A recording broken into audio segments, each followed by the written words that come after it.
Salut à tous, tu l'as vu, aujourd'hui on va parler TVA et plus particulièrement les nouveautés sur la TVA en 2022.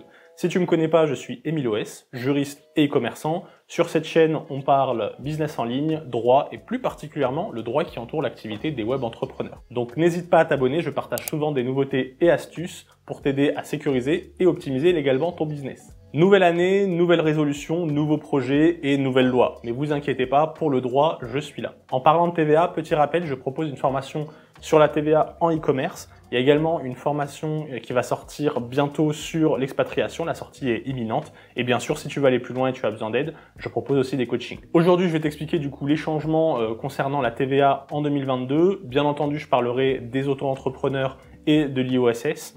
On perd pas plus de temps, on commence tout de suite. Donc à partir du 1er janvier 2022, entre en vigueur une nouvelle réglementation qui vient en gros simplifier l'importation en auto-liquidation. Plus exactement, en 2022, l'auto-liquidation deviendra obligatoire et automatique pour les importations. Voilà, merci d'avoir regardé cette vidéo.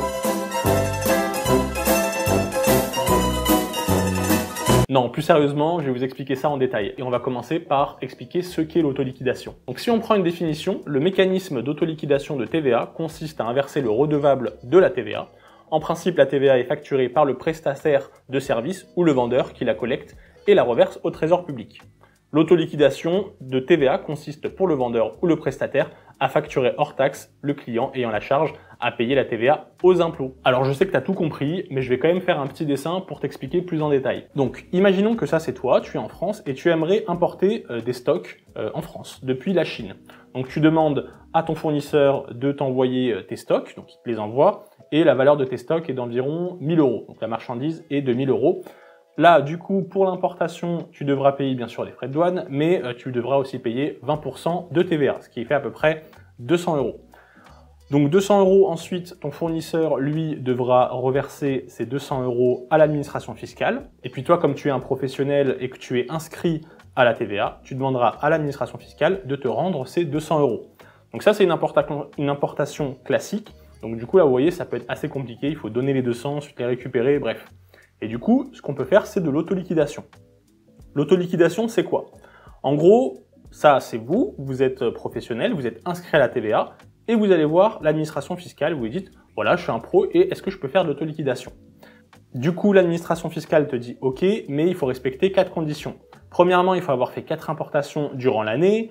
Ensuite, il faut disposer d'un système de gestion d'écriture douanière, etc., etc. Bref. Du coup, avec ton fournisseur, tu vas lui dire, c'est bon, j'ai eu l'autoliquidation, donc tu n'as pas besoin de me facturer la TVA à 200 €. Ça, c'est l'autoliquidation, et donc comme tu l'as vu, pour l'avoir, il faut faire une demande. Et en fait, qu'est-ce qui change à partir du 1er janvier 2022? Eh bien, l'autoliquidation, ce que je viens de t'expliquer, deviendra obligatoire, et ce sera automatique. Donc c'est-à-dire que tu n'auras plus besoin de faire une demande à l'administration, ce sera automatique. À chaque fois que tu voudras importer, il faudra juste donner ton numéro de TVA intracommunautaire, et c'est tout. Voilà. Et après, le reste, ce sera fait de façon automatique, donc tu n'auras plus à payer la TVA à l'import. Si tu as aimé mon petit schéma, n'hésite pas à liker et à t'abonner. Pour toi, c'est un petit clic, mais pour moi, ça fait toute la différence. Donc vraiment, n'hésite pas. Alors bien sûr, peut-être que vous l'avez remarqué, la marchandise était de 1000 €. Donc ça concerne vraiment l'importation de stock et non pas des produits inférieurs à 150 €. Donc tout ce qui est inférieur à 150 € restera sous le régime de l'IOSS, mais par contre quand ça va dépasser, là ces changements pourront s'appliquer.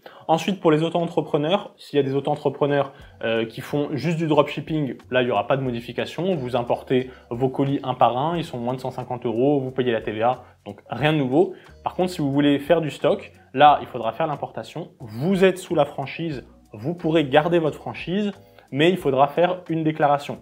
Alors, je vous le montre. Alors voilà ce que nous disent les douanes. Les entreprises soumises au régime de la franchise en base continuent de facturer sans TVA, donc ça c'est bon, mais doivent ponctuellement déclarer et payer la TVA à l'importation à l'appui d'une déclaration de TVA mensuelle et trimestrielle.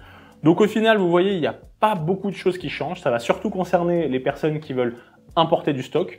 Au final, c'est une bonne nouvelle parce qu'en fait, ça facilite la démarche, ça évite de devoir collecter la TVA, ensuite demander le remboursement, etc., etc.